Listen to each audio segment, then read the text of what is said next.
אז יאללה, ברוכים הבאים דור, הבמה הזו שלך. Hi everybody, my name is Do. I'm a researcher at Tumarkin, and I'm going to be giving you tales from the dark side. I'm going to go into what that means in a second. Okay, so introduction, what I used to do as a consultant, what I do now as a researcher, just a tiny bit, and then cool stories, 5 war stories that I collected from my time in security in the past 6 years. It's kind of cool. Hope you like it. So that's 6 years in. Continue, Dor. You need something to give. Grape juice.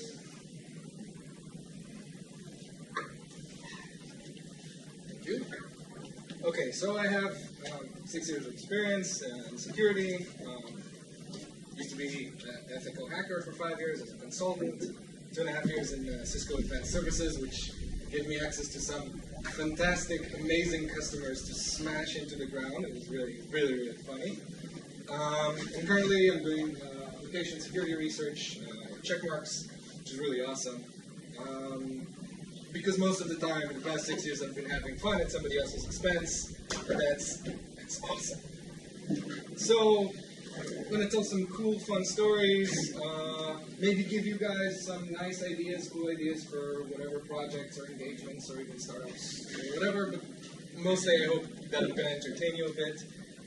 It's going to be funny. So, way back when I was a consultant, we used to do penetration testing and we used to do red teams. Puritans like Iftach Amit would tell me that I'm wrong about my definition of red team. I concede, I agree. But as far as we're concerned, penetration testing means here's a scope, here's an application, here's an IP range, find as many things as you can. While a red team to me means here's an organization, here are your goals, go get them by whatever means necessary, from phishing to hacking to even some physical engagements. If the client allows, most of the times they don't allow you, and they will tell you that they will shoot you. So you really need a high level of permission to go at it. Most of my stories are going to be from red teams. Obviously, penetration testing has its limits. Once you succeed, you're done. With red teams, it goes a lot deeper. It goes into people. It goes into production environment, production networks, and domains. So that's where the cool stuff is. So without further ado, first story, we call it Mind the Air Gap, because we've reached an air gap, not the air gap, but you'll see what I mean in a second. So, we're red teaming a big corporation, it's called E-Corp, whatever, and those guys have just so much, they're monolithic. I mean, like, ASNs out the wazoo, they rent parts of their IP space out to very large companies. Those guys are big. Most remote access, or pretty much every remote access that we can find, had 2-factor authentication, so they got that covered. So phishing wouldn't get us very far. But we're looking for a solid way in, for something that is a little more covert than smashing everything we have against what they have on the outside.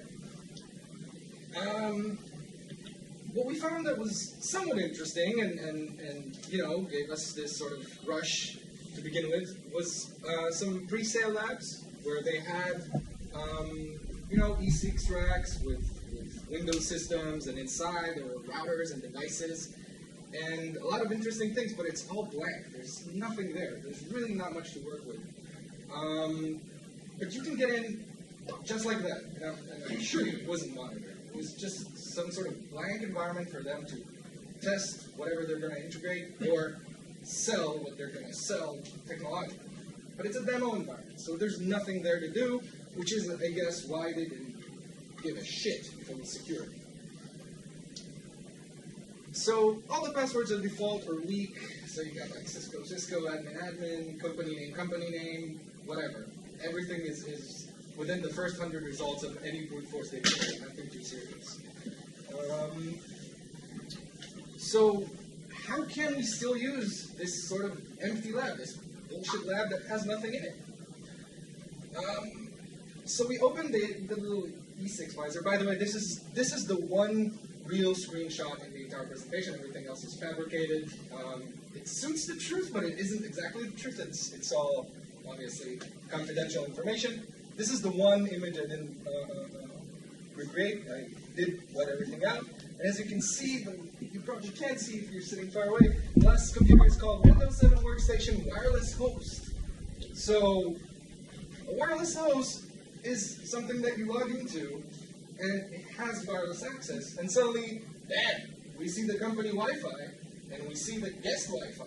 So that's really cool, because that means that this rack with these demo environments, and probably real like devices connected to this network, is sitting somewhere on site, which is, to us, it means something really, really awesome. It means that if we log in there, we can jump into the Wi-Fi network. But, you know, we're not quite in yet. They still have WPA2 Enterprise. Username, password, not two-factor, by the way, so that's already a leg up. So, we have this empty environment. Where are we going to get credentials, right? You know, keep it simple. Just go into Firefox and see if somebody remembered their password. And they did. And it's the main credentials. So, here we are, right, on this empty lab, this piece of garbage on the outskirts of the organization, see the Wi-Fi network, and we have the main user, so we can log in.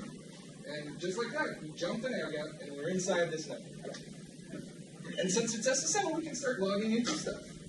And, you know, from here, it went on, and you know, happy ending. Domain admin eventually. It's a completely different story. It's not interesting if you know how internal contests go. But that's really cool. So we got that covered, and with LLM poisoning. Anybody here doesn't know LLM poisoning? Okay, show of hands. LLM. So it's a really cool internal network attack where you can just pretend to be another computer in the network, where people broadcast a request to find a system by its name. If they have a typo or if it's not defined in the DMS, then it's a broadcast that asks, who is this computer? And you say, well, it's me. Give me your username and password, right? And that's just how you steal, anti-actions, but yeah. So, what are the conclusions from the first story? Obviously, that on this corner we have all the firewalls in the world, and antiviruses, and technology, and two-factor authentication, and on that corner we have Dave. And Dave remembers passwords on public systems in an unsecure lab. So, there's no such thing as harmless. I think this story shows that there's no such thing as harmless, no such thing as doesn't need security. And I have so many ideas as they told us, okay, so we disconnect the Wi-Fi, now what can you do? And I can think of just so many things, right? We have root access to all these systems. We know that they log in there, we can watering hole attack the entire facility and steal from everybody who logs in anything we want, if they're naive enough to trust us. So, this is story number 1. If anybody has any questions, comments? No? Cool. So, story number 2. King without a crown. So, sometimes, but not often, challenges are on the inside of the network. Now, if any of you has ever done some sort of internal pen test or red team, then you know that everything is defended on the outside, but on the inside, it's just so squishy. It's just, you cut through a domain, you cut through computers, you cut through everything, because nobody patches, nobody bothers, and who's going to see it, and who's going to get here. It's really, really fun, but sometimes it's skitty work. However, you do face some challenges sometimes, and in this instance, the challenge was a policy. So, we're inside another massive organization, umbrella. So, like I said before, red teams are goal-oriented. We completed our goals. Their prized possessions were merger and acquisitions because they do a lot of that, and some intellectual property, which they didn't want anybody to get, so we got that too. Nobody noticed that we were there. And, you know, we collected some information. But since we have some time to spare, then the golden egg for every one of these engagements is getting domain admin. Being in control of freaking everything. Not just this database because they thought it was sensitive. I want everything. I want every user computer. I want everything. So we figured we have some time and they can get some value if we do that. So we pressed on to our secondary objective. And as we very quickly found out, users are very well restricted, right? There's no domain admins. All domain privileges are pretty low. People do have local admins, but nothing as so far as to really take control over everything, which is exactly what we wanted. So the company policy is there's no live domain admin, so you can't still steal a domain admin if the guy is not running around the network and you can't pinpoint where they are and steal their credentials from memory. So we did find a central management system for users where all users are created and all computers are managed, but it's not through an Active Directory. It's through a web application. And that web application was proprietary. It was developed in-house. It's an old company, so don't laugh, but it's in Perl. Which sucks, but that's a story for another time. But the conclusion is, if it can manage all these accounts, then it has everything, right? This web app is what we want. Instead of trying to get some sort of enterprise admin on the Active Directory, we want to get the web application. So we started combing their code repositories for any clue. I mean, it's developed in-house, so obviously there's going to be some sort of repository where this code is at rest. It was very easy to find. They have a wiki. Internal wikis are awesome for this kind of stuff. Thank you people.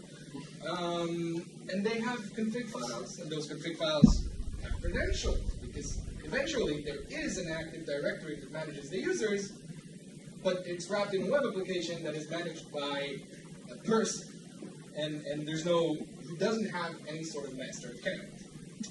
So we look at the config files and we see this shit, and it doesn't look right. So obviously this is encrypted in some sort of way. Again, this is fabricated data, and you're trying to think like, okay, so there's data at rest here, and the policy is must be encrypted, which again is very frustrating when you're trying to find what's going on. But we do realize that this is not a server, right? This web application is not the server. It's a client to an Active Directory server. And that means that if it's a client, then it's going to have this password in plaintext at some point, because it's going to have to use it to authenticate to the central Active Directory. So we need to be able to decrypt this.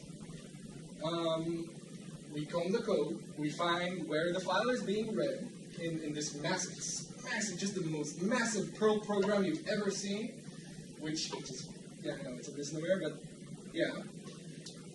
And then we find in the code where this file is being processed, and inside they have this really weird encryption. It's got blowfish, right? It's blowfish, but there's some bit shifts, and there's an external method that does more stuff on it. They do a lot of bit manipulation. Again, this is fabricated for the proof of concept, but you know, it's like, it's pretty much this. Sorry. But they do have the encryption keys along with the code, which is fun. So it's all very interesting that they do magic and shift bits and everything, but you know, copy paste. I mean, I got the encryption code. And so I just steal the code, fix it into a script, and decrypt everything. And I'm domain admin suddenly. And then we were the domain admin for the first time in years. A person was a domain admin. We took one of our users that we had, and we gave them domain admin permission so that we don't have to use the web application account, so that we don't fudge anything. But at the end of the day, was this policy adhered? I mean, is there no domain admin? Of course there is. It's just not a person. So, again, first of all a lock is meaningless if the keys are attached right to it. I mean, they had the encrypted config file, and in the same application, they had the decryption keys, and it's all right there. So encryption it's not really encrypted at best if the keys are right there. But also, this is a dev environment. Why does it have the actual config file from the web application server that communicates with the Active Directory? That's just insanely silly. And of course, if you have a policy that's hard to adhere, it's probably there for a reason. Try to bend it over backwards just so that you adhere to the policy. Doesn't mean you've solved the problem. You just made it slightly more difficult for people like me. So that's the second story. Any questions? Any comments? Anything?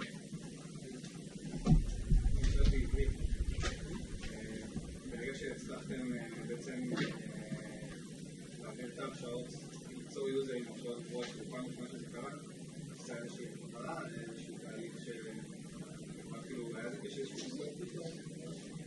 Okay, so good question. So the question was there a tripwire once we got a domain user and then we gave that domain user admin rights? Was there any sort of tripwire or any sort of process? Yes, but it's part of a routine check that they do, that their SOC does. So there was no tripwire on the server itself, but they periodically check for permissions across, I bet they queried the Active Directory. So about 4 days later, they found out. But it's periodical. I guess they have like maybe it's part of the maintenance window. So it was on a Friday, I think. So they did find us eventually. But I bet that they wouldn't have noticed if we just kept using the web application Susan. Because they haven't noticed much up to that point. They did notice some noise that we made, but we sort of purposely made it. Didn't really have to do it. Like I mentioned before, in an R, so same thing. You don't make any noise when you conduct the 11-hour attack. So this was in the heyday of that kind of thing. So, any other questions? Can you hear me back there? No, there. Louder? No, there, please. Okay, here's my beer. So, story number 3. This is a little more casual, but I like it. I like it. So the fish that kept on fishing is my third story.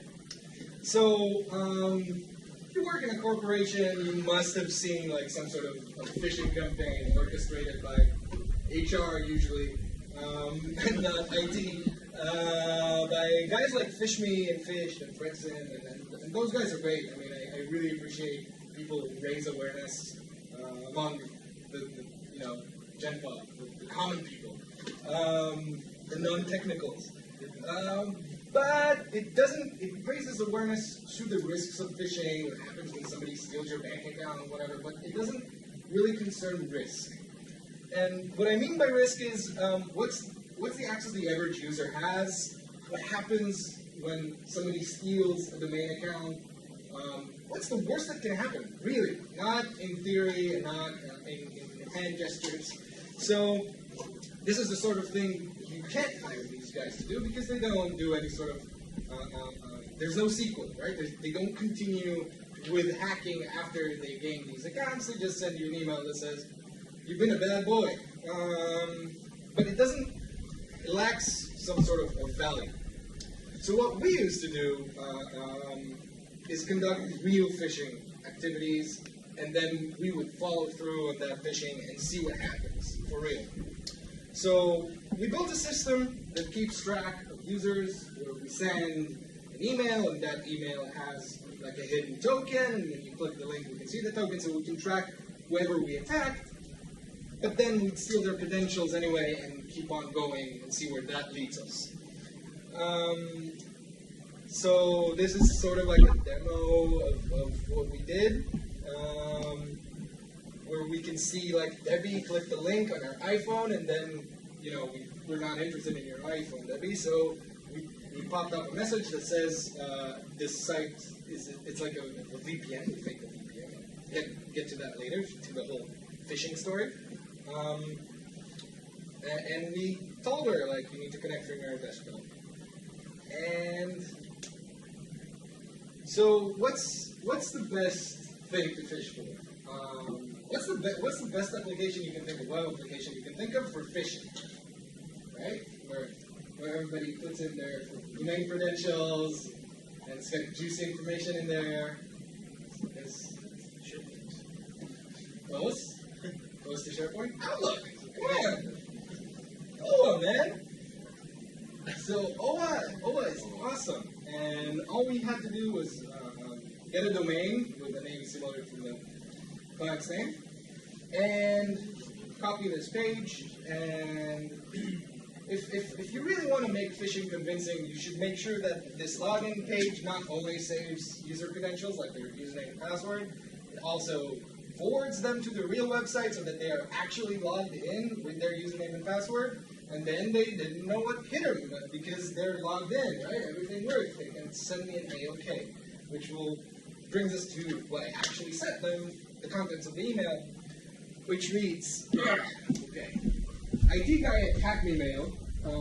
So Hack Me Mail is us, obviously, hackme-mail. It's not owned by this bank. To somebody at hackme.com. So obviously there's a name squatting in here somewhere. It says please forward, which is what it was aimed for, small-time managers, like group managers and stuff like that. And here we can see the beginning of the header for a fake email that was never sent, but obviously has everything very legitimate looking. The actual domain for the bank, right? This is a fake domain. This is a real domain, like my target. And this is the real domain. But there's no validity check here. I mean, this doesn't have to have been sent.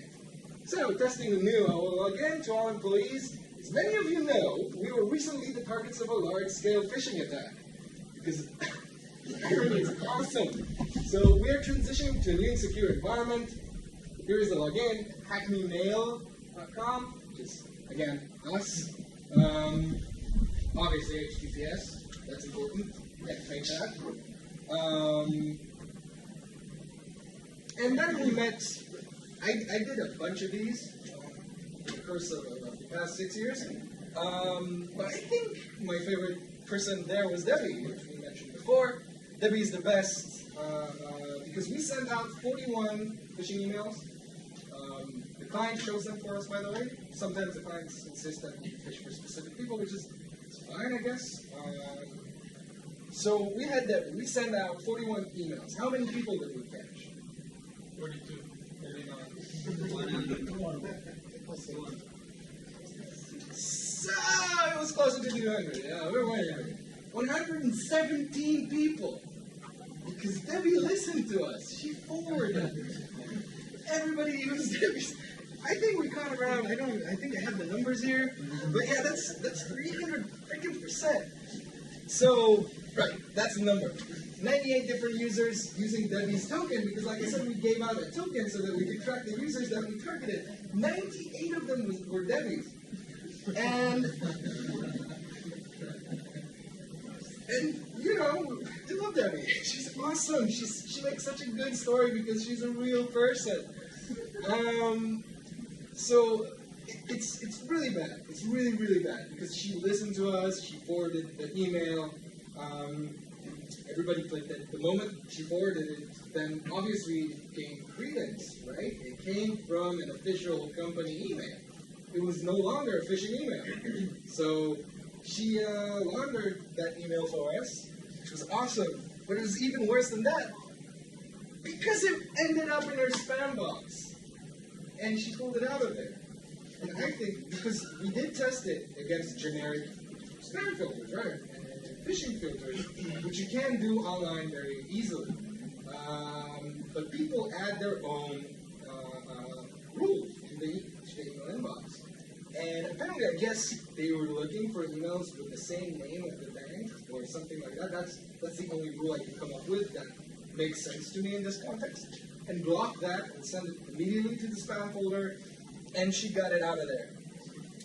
So she forwarded it, and this is information we got from the client, obviously not.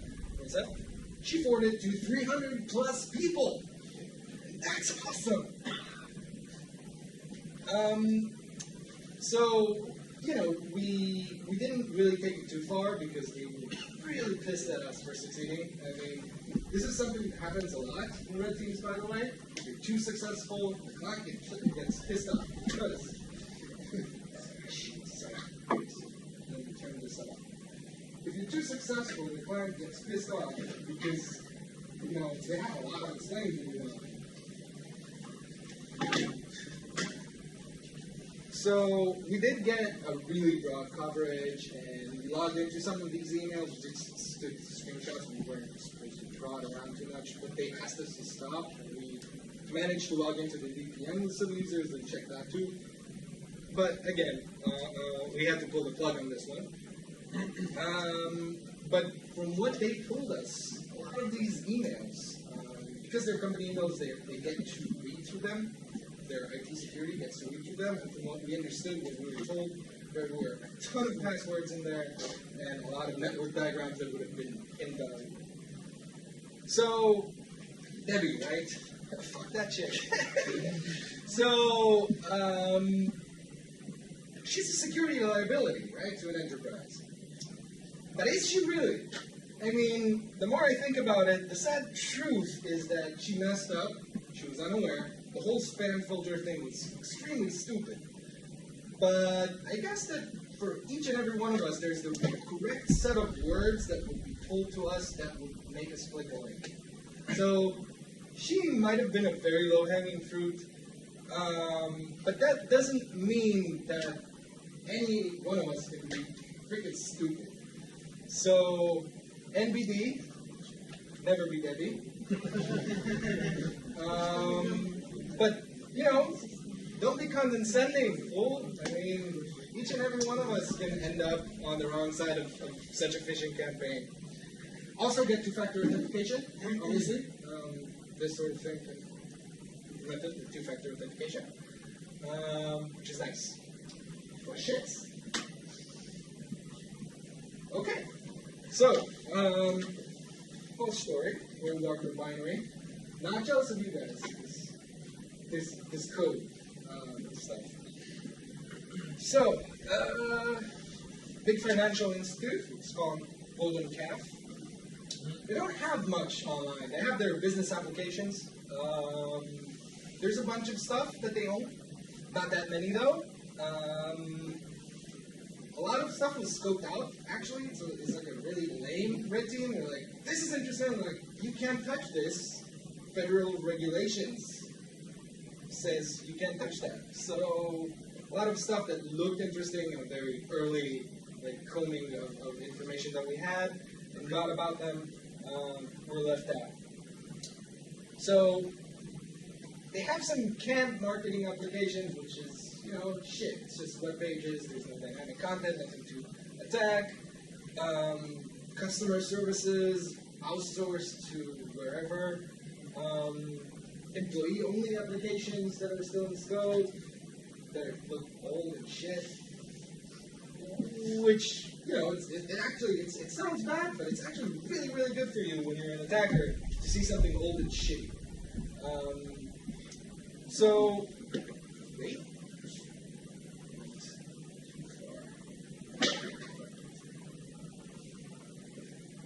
Oh.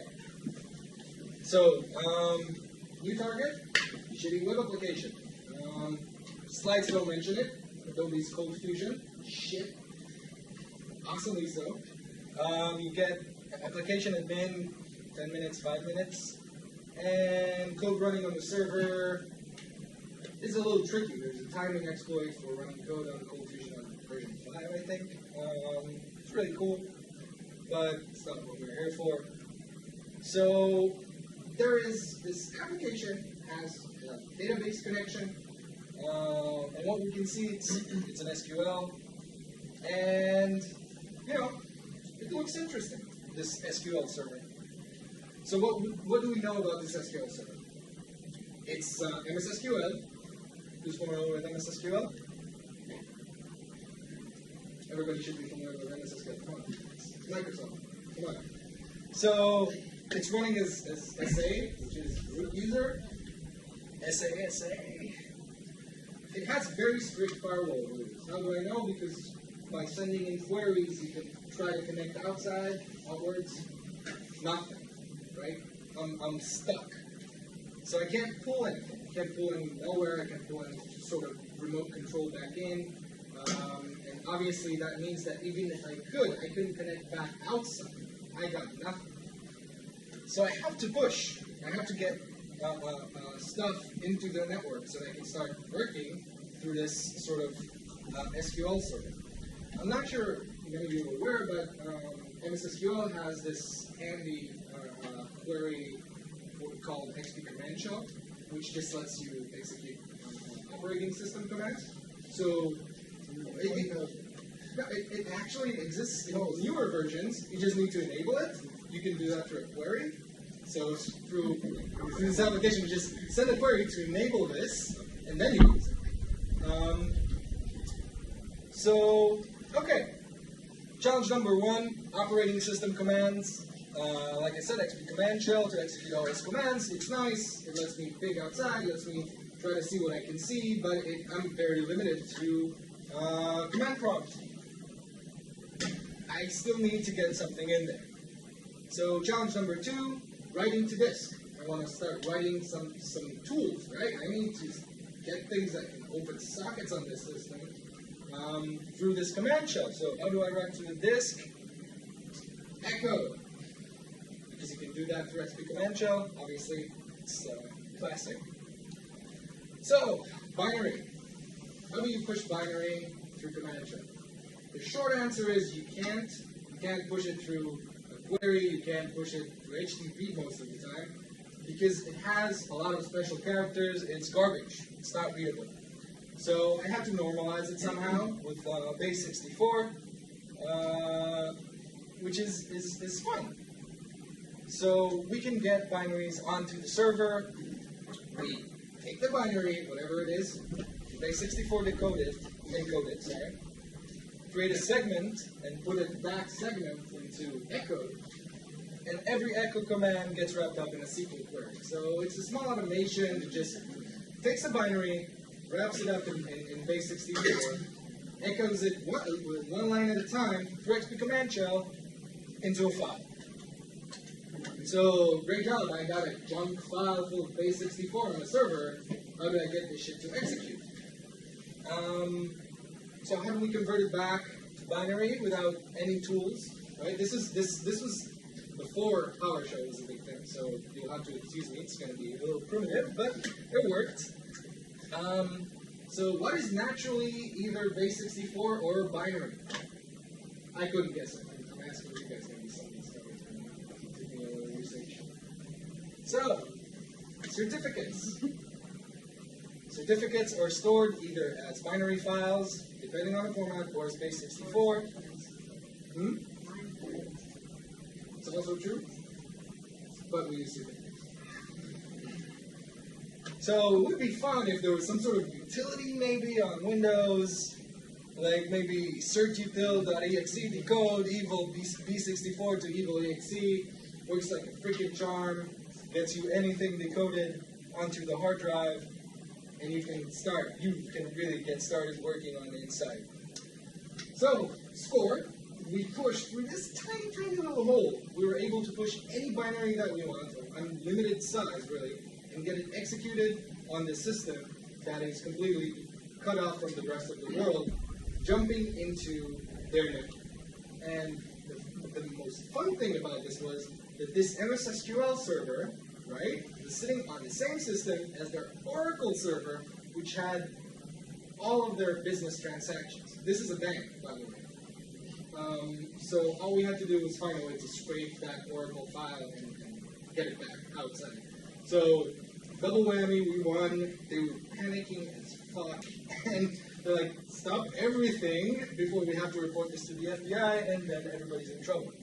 We didn't expect it to lead us to end up on the deepest freaking system on their entire network, but apparently this application interfaces with a not really important database co-hosted within the deepest network where nobody has access to as an Oracle database that has some of their most sensitive fucking information. Sorry, double win. Oh, I don't really need to say anything. Small misconfiguration is just the worst. This was only allowed because we had root on that MSSQL server. If it had its own user, we wouldn't be able to get this far this easily. Easily, right? It took me a couple of days. Yeah, but still, I got in there. We got in there. And patch your shit, even if it's old employee application. Doesn't matter. Like I said before, it may not look important. It's important. It's always important. It's always the non-important things that get you screwed. Okay, questions on that thing? I know you could do it much faster in PowerShell. I know, right? But we didn't do PowerShell back then. Not as much as we do today. Freaking malware language. Okay. So, final story, right? I didn't start taking time. Okay, so, we applied sciences for, I do? I do. Yeah, I do. Actually, I did, because you people aren't asking questions. There's meaning something completely incomprehensible, or you get me. So, are you all members of DC, of the Facebook group? You see this? There was a post a couple weeks ago about this course, this hacking course, and one of the bullet points was no boring theory. And this connects back to this, like the whole boring theory thing. You can't do shit if you don't have theory. And this is me sort of trying to prove that, but I don't know. We'll see if I can convince you guys. So, obviously, reinventing the wheel is stupid. There are a lot of tools out there. There are a lot more talented people than any single one of us. Definitely me. I'm a bit of a hack sometimes. And there's just so much technology. There's no way you can know that. But sometimes hacking is about taking something you know and something you understand and something that is familiar and applying it to something that isn't. And this is going to be about that. So, large shipping company, it's called Planet Express, with an application, a web application that behaves really, really strangely, right? You can track down domains and URLs very easily for any company online. You have so many information sources just for that. Even Wolfram Alpha, which is a math website, can give you subdomains for stuff that you didn't know existed. So we got this URL, but when you connect, it just says refuse to connect. So you dork it, right? You take it to Google, you add site, colon, whatever, and you might land some URLs that are valid and live on the website. So we found a URL to a directory listing. That directory contained email files, right? Which is, that's strange. But the email content seems sort of pre-made, a template of some sort, right? And the links, there are links inside these templated emails that lead to actual orders by people. Large orders by, well, like I said, this is a large shipping company. I'm not talking headphones, I'm talking containers.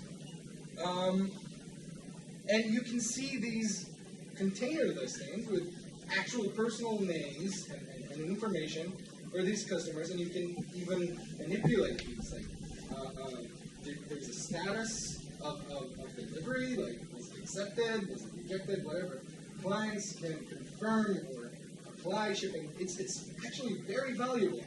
However, we only have the handful that we could get from these EML files. There's not that many.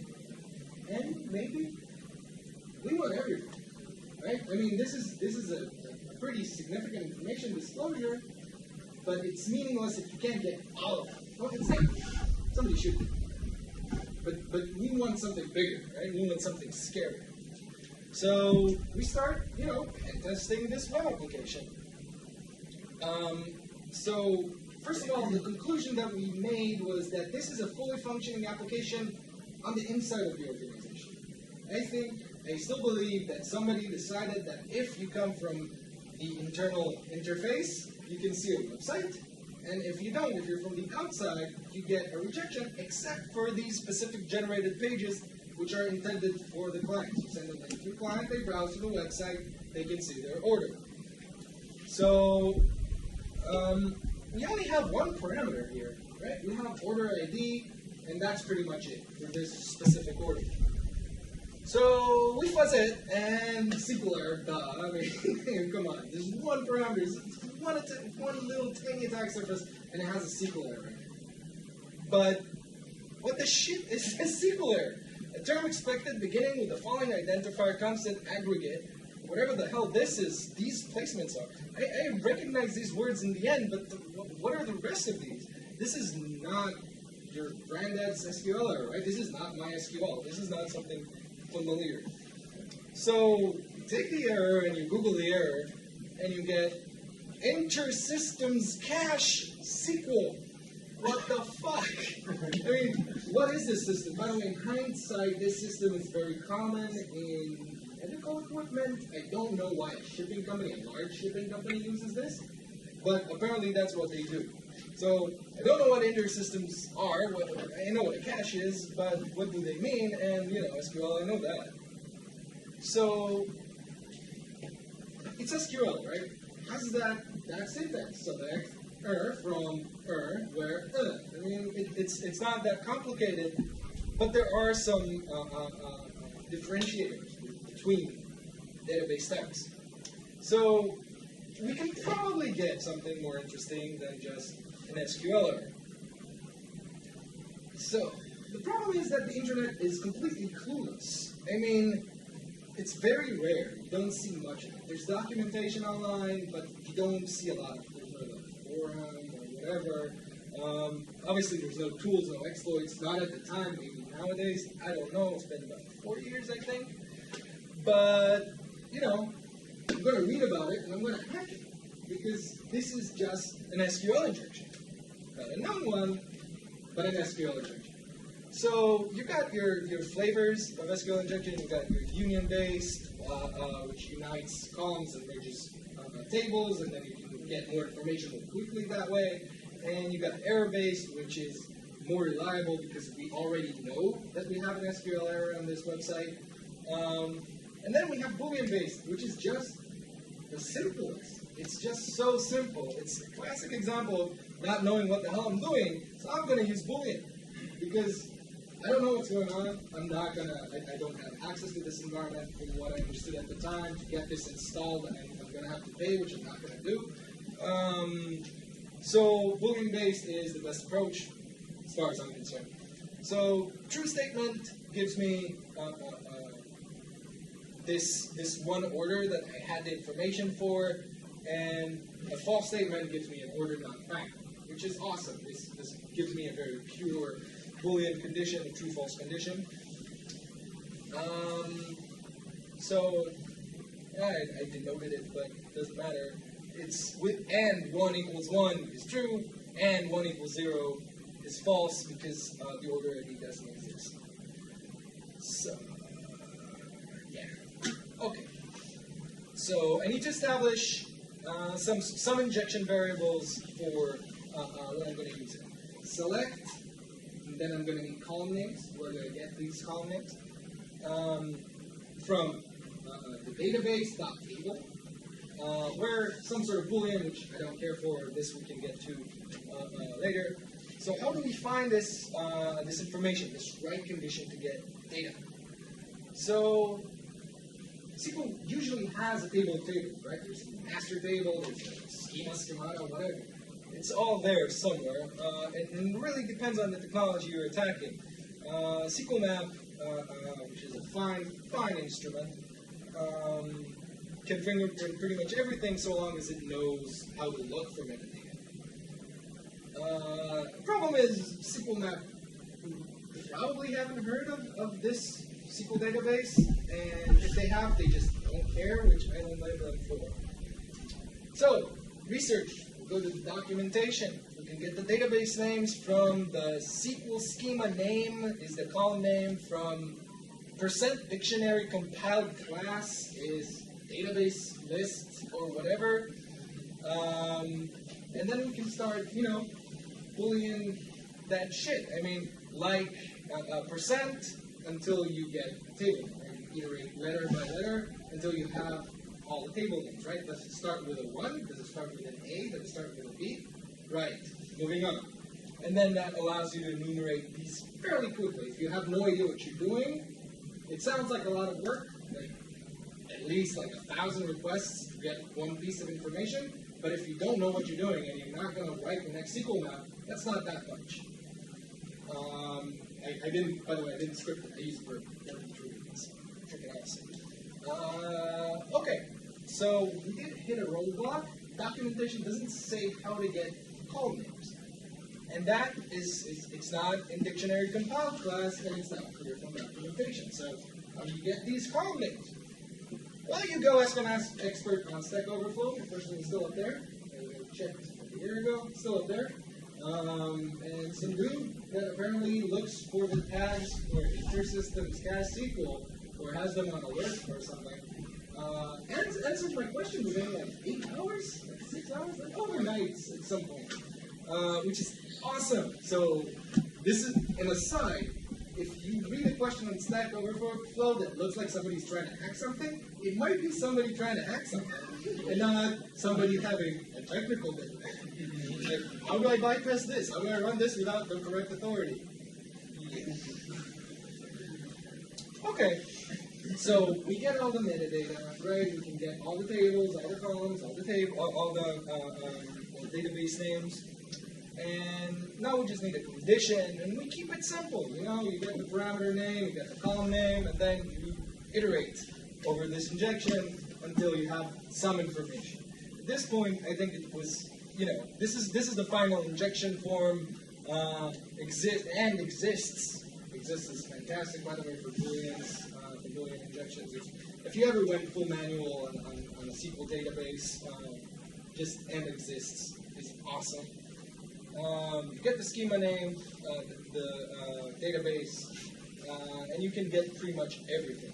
So I built this into the ugliest Python script. I didn't release it because I was so embarrassed at how ugly it was. And single-threaded because I was lazy. Like I said, we never made a nice tool out of it. I knew I'm never going to see this system again. I haven't seen this system again. You guys, maybe one of you will ever hear this system again. But we did dump enough order information to prove to them that we could get anybody's order and maybe even tamper with it and, change the address maybe and have shipping containers land in our backyard. So, exotic technology is still technology. This is still SQL. It still adheres to the same principles. It's the same as any other, just has different names for metadata. Nothing is different here. It's fairly obscure, it's not secure. Just because it's not known doesn't mean we can't go ahead and reapply this foreign theory, so-called, and just use the same techniques that we've been using for the last 20, 30 years to get everything we want from this system. And these guys haven't tested this app because they thought it was inaccessible from the outset, but it didn't understand what it means inaccessible, because it was fully accessible, it was just slightly obscure, but you can still exploit the shit out of it. And if they had pen tested it before, they'd have known. But this system is around 7 or 8 years old at the time of testing, which means they missed it for a long, long time, and they had no idea it was that vulnerable. So, final thoughts for whatever just went on. Hacking is a creative process. It's never just running your tools, just using Nessus or Qualys or whatever it is. The scanner du jour, I don't know, I haven't been doing it for about a year.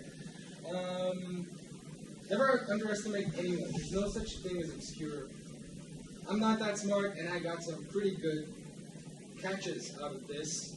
And I bet people with more resources, more time, and more motivation, also a bit lazy, could get way more. Just because you think that it's difficult doesn't mean it is. And sometimes understanding what the impact means is more important than actual mitigation. You need to have the right policy. You need to be ready, always. If you're an enterprise, if you're a person, just don't take shit out of your spam box. And that's it. Questions?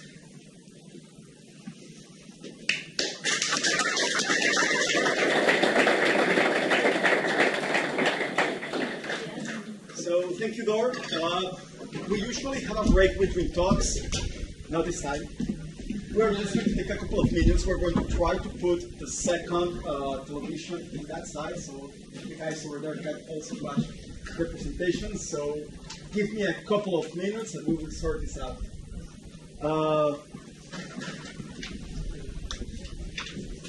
Whoever's sitting on that side of the space, like 3 seats, I think, and you could